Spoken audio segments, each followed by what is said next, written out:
People are using artificial intelligence to replace authentic connections and relationships, which is exactly what artificial intelligence was intended to do. Hi, my name is Dr. Natalie Jones. I'm a licensed therapist. I've been counseling men and women who have experienced abuse and those who have also been abuse perpetrators as well for many years now.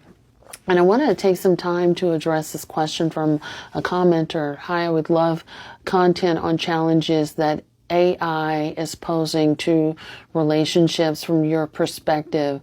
I just had a friend receive an AI generated non-apology from another person. I wish I was joking. And then she goes on to talk about other things like that. So definitely click on that comment if you want to know more about that. And what I think is happening, and I honestly think that this was the whole idea behind, this is my thoughts on it, behind artificial intelligence is to have something that people can rely on, that helps keep people isolated. And that's what I found is that people are wanting to rely more on what's at their fingertips. What is more convenient for me? I don't want to do work. I don't want to go out and socialize anymore. I prefer to stay at home. I prefer to rot. And I think this is happening for a number of reasons. One, AI is very, very convenient, right? It's at your fingertips. It's on every device, every computer, and so on and so forth. Two, people are burned out from work.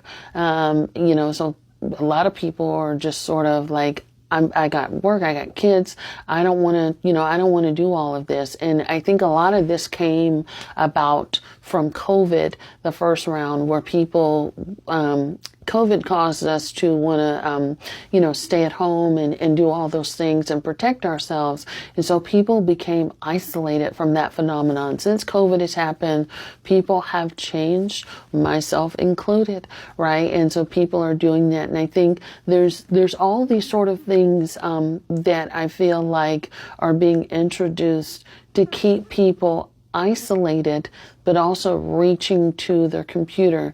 And it's keeping us in constant sort of work mode and isolation mode. And it's a gold mine for people who don't want to, do the work or the labor in friendships. Like, I would rather talk to my computer, or I feel embarrassed, or I don't want to spend money, or I don't want to spend time to go out with people. I don't want to spend time fostering a connection, or this person is too much of a hassle anyway. I don't want to hear about their boyfriend problems or things like that. And so what it allows us to do is it allows us to do things, AI allows us to do things on our terms without putting in very little work. It offers convenience, and it can write things up in a way that's nice and pretty, and I don't really have to think about it. And, it can go on their way, and, it gives the false sense that I'm actually doing something without doing anything. I think it's dangerous because it's not realistic in terms of how relationships work or how people actually work. It also gets you into the habit of being very lazy or being very reliant on a tool. And a lot of people will often say to me, Dr. Jones, I don't want to rely on mental health. I don't want to rely on a mental health professional. But you'd rather rely on a robot? And that's essentially what you're doing is you want to rely on a robot as opposed to doing the work.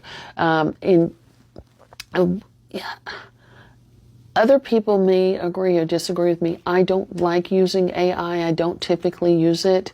Now I guess I don't really have a choice because it sort of comes up on my computer when I do a search or anything like that for research purposes. And so I don't really have a choice. Even though I've turned it off, it still continues to come up. But a lot of people are getting very lazy from having that sort of stuff at their fingertips. They're not practicing social skills.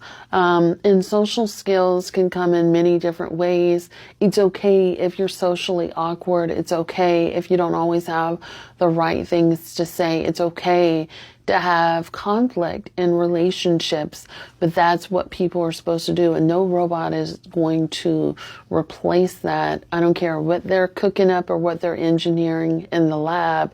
It's one of those things where people are wired for connection. By and large, generally speaking, there may be some exceptions here and there, but by and large, people want connection. And what's going to happen is we're going to rely on AI so much. And then when we're ready to come out of isolation, when we look up or we want to connect for a special occasion, or we want to do all these things, nobody's going to want to do it anymore because it's not convenient. It's not convenient to drive across town to go to lunch. It's not convenient to show up to someone's birthday party. It's not convenient to show up and talk to a friend about a problem, or to celebrate a friend and their win.